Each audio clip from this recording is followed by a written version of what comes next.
What is the point of life? Inspiring. Meskipun bencana telah usai, namun perjuangan baru dimulai. Kita bisa ambil tiba-tiba di dalam hening. Setelah dilakukan oleh kelompok pemuda-pemudi yang bergerak memberikan kekuatan dan bantuan bagi warga yang terdampak tidak terkecuali kepada anak-anak.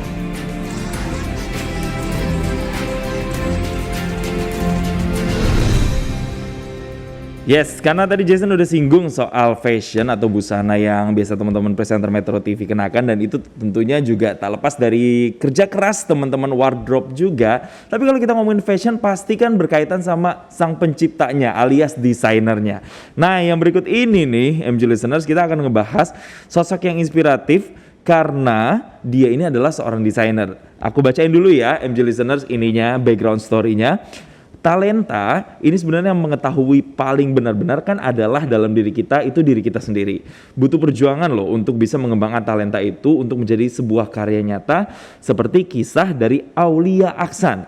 Pemuda asal Sragen, Jawa Tengah yang biasa disapa Aksan ini membagikan kisahnya menggapai cita-cita sesuai dengan talentanya dalam media sosial TikTok. Kisah Aksan pun menjadi viral dan hingga kini ditonton lebih dari 4 juta orang karena dianggap unik.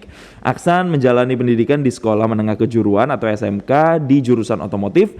Namun kini Aksan sukses menjadi fashion designer. Loh kok bisa? Loh kok nyebrang? Nah ini gimana ya ceritanya? Langsung aja deh kita sapa. Ada Mas Aksan. Selamat siang Mas Aksan.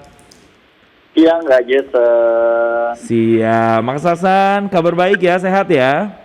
Alhamdulillah sehat walafiat. Alhamdulillah sehat walafiat. Gini nih Mas Aksan, kenapa kok nyebrang banget ini Mas dari otomotif ke fashion? Itu kan jauh banget. Itu gimana ceritanya? Itu tuh bermula dari SMP sih ya. Jadi SMP tuh emang Aksan tuh udah seneng jahit dan udah belajar ngejahit. Terus tiba saatnya Aksan tuh buat melangkah menuju SMK kan. Cuma kala itu Aksan sempet tuh nyerah buat nggak mau gapai impian Aksan jadi fashion designer. Jadi sempat hopeless dan pasrah sama orang tua buat nanya mau sekolah apa gitu. Terus endingnya orang tua saja buat di otomotif. Ya udah Aksan kala itu emang ngikutin orang tua. Jadi apa yang Aksan bisa saya usahakan gitu, sampai ketika aku udah mulai sekolah di otomotif. Terus kayak aku ngerasa kok nggak match ya dengan gue, kok kayak gue nggak merasa di passion gue gitu. Terus kala itu karena Aksan lumayan aktif di organisasi, kemudian aktif di dunia olahraga juga, terus timbul tuh beberapa ide kreatif Aksan ya, kayak tiba-tiba Aksan tuh sering ngegambar lagi yang dulunya tuh cuma urek-urek doang, tapi lama-kelamaan kok makin konsisten ya Aksan gambar-gambar gini. Terus Aksan coba deh ikut fashion competition pertama Aksan itu di Jogja Fashion Week 2015. Dari situlah gerbang pertama Aksan menuju dunia fashion. Nah tapi gini, ketika Aksan memutuskan untuk ketika lulus terus kembali ke keinginannya Aksan ke dunia fashion, orang tua gimana? Responnya gimana waktu itu? Responnya sih sebenarnya karena dari SMK tuh ya Kak. SMK tuh aku karena lumayan berprestasi di bidang olahraga, kemudian berprestasi juga di bidang fashion. Jadi orang tua dari situ udah melihat potensi Aksan. Jadi Aksan dibebaskan untuk memilih pekerjaan apa yang Aksan pilih, kemudian arah mana yang Aksan pilih gitu. Wah, karena juga sudah mulai menghasilkan dan membanggakan ya. Nah, speaking of membanggakan nih Aksan, aku baca-baca katanya bajunya Aksan ini desainnya sudah dipakai sama beberapa selebriti seperti Nino dari Run, nah sama Weird Genius juga. How come? Kok bisa? Itu gimana ceritanya? Jadi kalau karya aku yang pertama kali dipakai talent itu waktu 2018 deh. 2018 itu waktu masih habis lulus sekolah. Itu pun respon teman-teman terdekat semua segala macam tuh kayak pada kaget gitu. Terus dari situ mulai terbukalah channel-channel sama Wardrobe TV, kemudian beberapa styling artis yang minta collab gitu-gitu. Tapi kalau Aksan sendiri, selain tadi sudah dikenakan bajunya sama selebriti-selebriti, kalau untuk capaian tertinggi Aksan yang bisa di-share ke kita nih, apa sih kira-kira, pernah juara apa? Kalau prestasi menurut Aksan tuh paling seneng banget ketika Aksan bisa runway di Jakarta Fashion Week, kemudian bisa ikut kompetisi Asian New Gen Fashion Award dari Harper's Bazaar, kemudian bisa jadi pemenang di beberapa kompetisi kayak di hijab look di RCTI, kemudian Modest Fashion Project dari Kementerian Perindustrian Republik Indonesia gitu-gitu kan. Nah, ini kan Jakarta Fashion Week sudah nih, penghargaan-penghargaan fashion lain juga sudah. Untuk kedepannya, ada nggak sih target-target yang pengen Aksan capai gitu di dunia fashion? Misalnya berkolaborasi dengan artis siapa lagi gitu misalnya. Ada nggak keinginan gitu? Kalau cita-cita sih masih dari dulu sampai sekarang masih sama sih. Aku tuh pengen banget runway di Paris Fashion Week sih, Kak. Wih, Iya, itu terus? kalau dari segi pekerjaan gitu. Cuma kalau plan secara pribadi, Aksan tuh pengen punya wadah ketika bisa menghasilkan aksan-aksan yang baru gitu, Kak. Mereka yang punya impian yang cukup tinggi, mereka yang mau bermanfaat bagi orang lain gitu-gitu. Interesting ya, jadi nggak cuman keinginan diri sendiri untuk bisa melaju atau go internasional bahkan sampai ke Paris Fashion Week, tapi juga ingin supaya ditularkan nih bakatnya Aksan untuk melahirkan aksan-aksan berikutnya. Terakhir deh, Aksan, apa sih yang pengen disampaikan kepada MG listener semua di siang hari ini?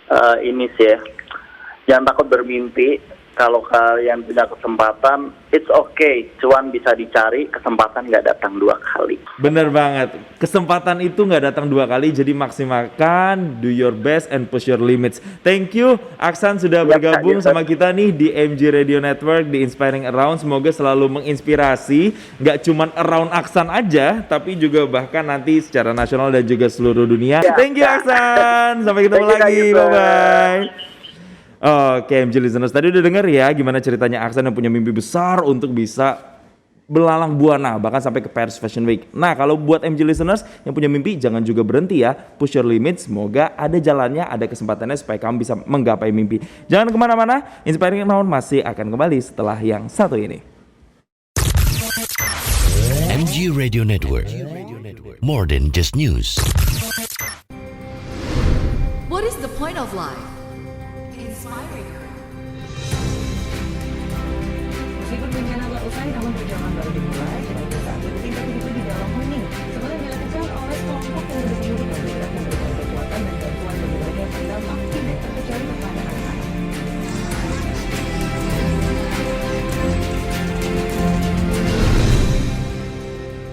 Siapkah kau untuk jatuh cinta lagi dari Hi-Fi? Nah, MG listener, siapkah kamu untuk jatuh cinta dengan story yang berikut ini? Nah, berikutnya nih Jason akan hadirkan story yang sedikit berbeda. Namanya adalah Putri Urfani Nadiroh.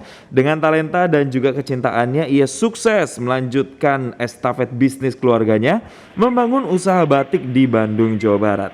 Karyanya yang unik karena menggabungkan 2 budaya negara berhasil dikenal hingga ke mancanegara. Langsung aja deh kita tanya-tanya ya sama Mbak Putri. Halo Mbak Putri, selamat siang.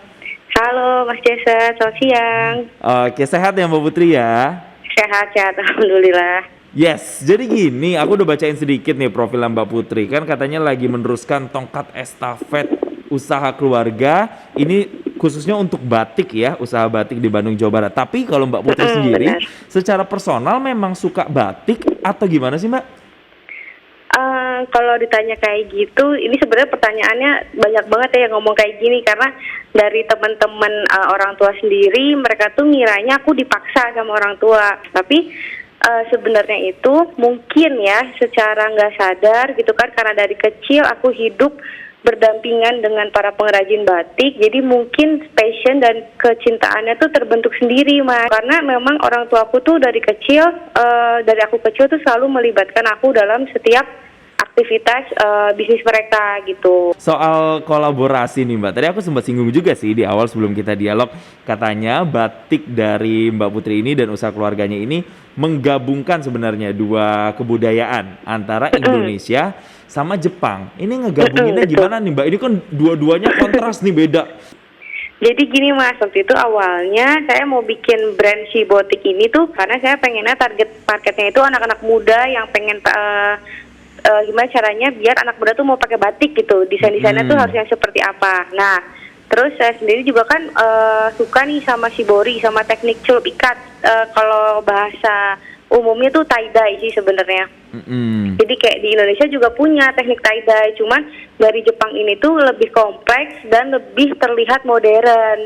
Oke. Jadi saya mikirnya, dikawinkan aja ya mereka berdua supaya dapat look modernnya, tapi esensi dari nilai batiknya pun tetap ada gitu. Oke, jadi memang desainnya, stylishnya ini disesuaikan dengan kekinian ya. Tapi kenapa kepikiran untuk menggabungkan batik Indonesia dengan batik Jepang? Yang pertama, karena mereka berdua ini kan tekniknya masuk sama-sama ke dalam teknik celup rintang ya Mas ya, resist dyeing. Jadi mereka berdua ini tuh bisa digabungkan. Secara logika mereka tuh mungkin untuk digabungkan. Itu yang pertama.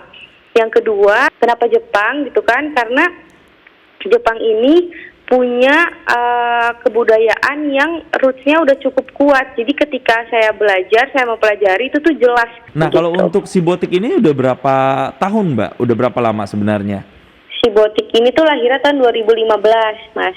Oke, nah kalau dari selama 6 tahun berjalan, ini gimana nih respon dari para customernya yang sudah menggunakan batik-batik dan peningkatannya itu sejauh apa sih Mbak yang menggunakan batik? Sebelum pandemi sih alhamdulillah ya responnya bagus. Terus karena kita kan produknya handmade, jadi kayak yang lebih jalan itu tuh dari mouth to mouth gitu kan, dari mulut ke mulut gitu kan, dari pameran di Jakarta yang emang beneran pamerannya dikhususkan untuk pameran tekstil, batik, dan tenun. Jadi memang orang-orang yang datang itu emang orang-orang yang emang ngerti dan menghargai teknik tradisional gitu. Nah, tapi ketika pandemi datang itu kita benar-benar terdampak sih Mas. Sampai sekarang juga kita lagi mencoba recovery lah pelan-pelan. Oke. Nah, Mbak Putri, ini nih yang juga menjadi pertanyaan adalah ketika Mbak Putri bisnis kan pasti ada ekspansi bisnisnya. Dengar-dengar katanya ini bahkan sampai di luar negeri juga. Beneran itu, Mbak? Iya, kebetulan kita pernah ikut ajang Amazon Fashion Week di Tokyo waktu itu. Nah, terus ada produk kami juga sempat diekspor ke UK, terus ada juga yang sempat kirim ke Amerika.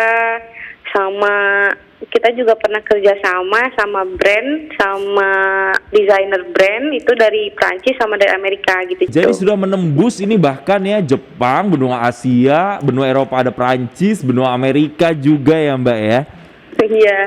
Wah, gitu. Keren banget sih. Tapi sebenarnya apa sih Mbak tantangan-tantangan yang dihadapin sama Mbak Putri selama merintis bisnis ini Mbak? Yang paling kerasa itu adalah ketika munculnya saingan dan plagiarism. Jadi kita sempat beberapa kali desainnya itu diikutin sama orang gitu kan, dicomot gitu. Nah itu kerasa banget dampaknya. Sama lebih ke ini sih Mas, kayak edukasi masyarakatnya itu sendiri. Jadi kadang-kadang ya ada juga beberapa orang yang emang belum paham bahwa ini tuh produknya adalah handmade, dibuat satu-satu. Handmade itu butuh effort yang lebih ya Mbak ya. Nah tapi kalau ngomongin hak paten, nah ini hak patennya berarti sudah didaftarkan atau gimana nih Mbak? Hak paten sudah didaftarkan, brand Cibotik itu sudah didaftarkan sebelum kita launching. Ini mungkin pesan juga ya buat teman-teman yang lain, kalau misalkan mau bikin brand itu sebisa mungkin sebelum launching kita udah daftarkan. Karena ini kan terkait dengan kekayaan intelektual ya, ide gitu kan, itu yang mahal sebenarnya. Nah, sekali lagi terima kasih loh Mbak Putri udah sharing-sharing sama kita di Inspiring Around. Sukses terus ya untuk si botiknya. Amin. Yes, semoga batik Indonesia juga semakin harum, batik Indonesia makin dicintai, nggak cuma orang Indonesia tapi orang-orang luar sana juga. Thank you Mbak Putri udah gabung sama kita di Inspiring Around. Iya. Nah, MG listeners, keren banget kan tadi kisahnya Mbak Putri ya. Pokoknya hari ini kita belajar banget soal passion dan juga fashion pastinya, passion for fashion. Nah, agak belibet dikit, tapi yang jelas gini, pesannya satu dari dua cerita tadi adalah MG listeners, kalau kita punya kemauan, kalau kita punya tekad, di situ pasti ada jalan. So, yang harus dilakukan adalah jangan pikir yang aneh-aneh dulu, jangan pikir kejauhan, jangan pikir dulu masalahnya apa, tapi yang harus dilakukan adalah act first. Lakukan dulu, action dulu. Nah, jangan kemana-mana. Inspiring Around masih akan kembali dengan sejumlah informasi. Tetap bersama kami di sini di Inspiring Around. Never get tired of inspiring. MG Radio Network. More than just news.